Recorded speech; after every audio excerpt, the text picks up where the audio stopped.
Yes, hi! Let's go skincare mga beshi. Ayan.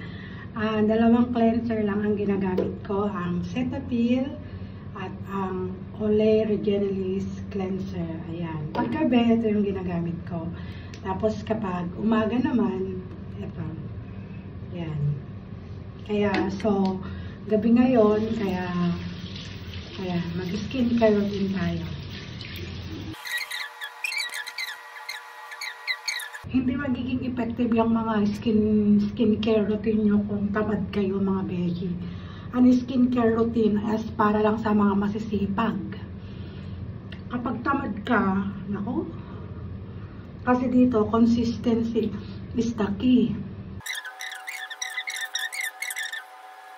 Pwedeng warm ang gamitin natin.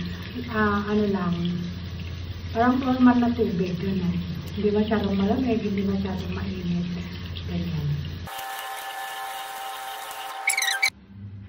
Yan, napunasan na natin. Huwag po natin gagamitin yung pinangpupunas natin sa katawan natin, na pangmukha natin. Dapat magka-separate. Dapat may sariling towel po yung mukha natin. Yan.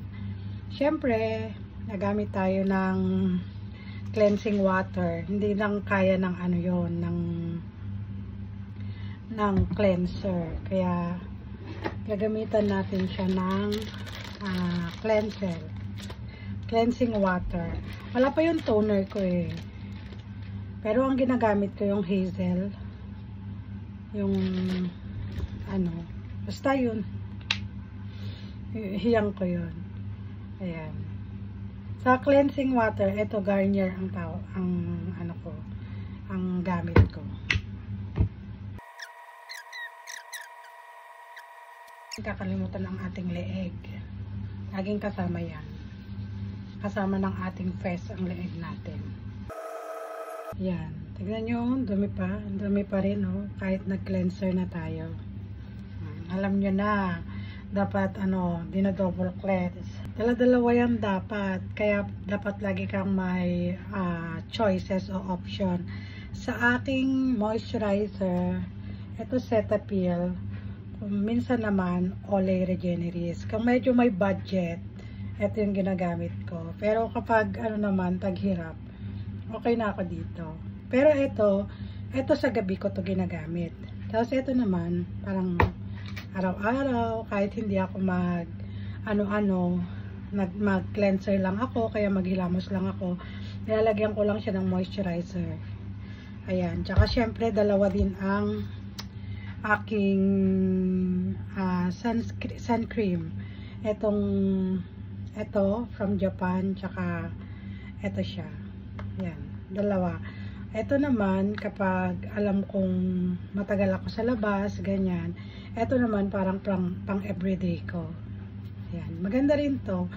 Kahit medyo hindi siya medyo mura siya, maganda sa mukha. Ayan, yun yung mga wag natin kakalimutan. Yung moisturizer, yung sunscreen, para yung face natin, may laban. May laban, ganyan. Diba? Dahil gabi ngayon, ang gagamitin natin. Hindi naman, matagal na itong gamitin, halos mga 6 months, ganun. Matagal lang gamitin kasi kung konti-konti lang naman, Bessie, hindi mo naman kailangan marami. Hindi padamihan dito, pasipagan kung paano ka maging consistent. Siyempre, aantay mo yung result. Ayan. Hindi tayo expert mga beshi ha.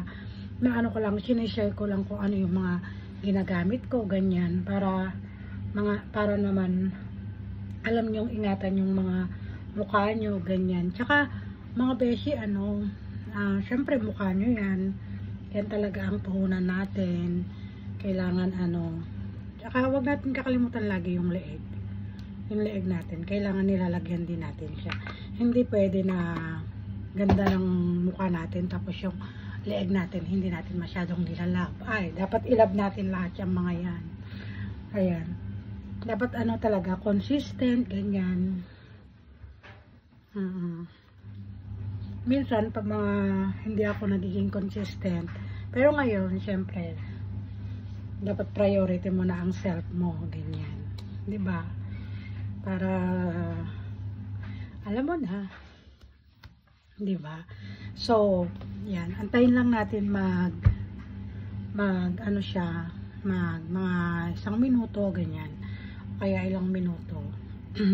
Tapos lalagyan naman na natin siya ng sunscreen. Kahit hindi umaga, gabi, ganyan. Okay lang yan. Basta, ang importante, yung consistent mong ina-apply mo. Tsaka hanapin mo yung hiyang sa'yo.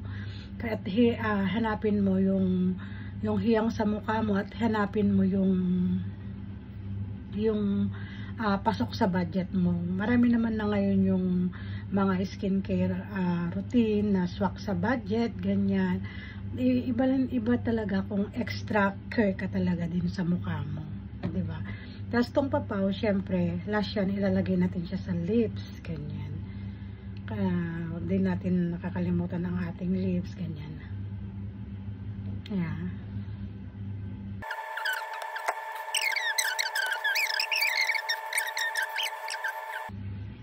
Ayan, skincare.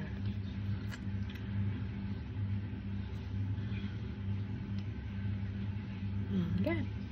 That's it. Ready to sleep. Good night.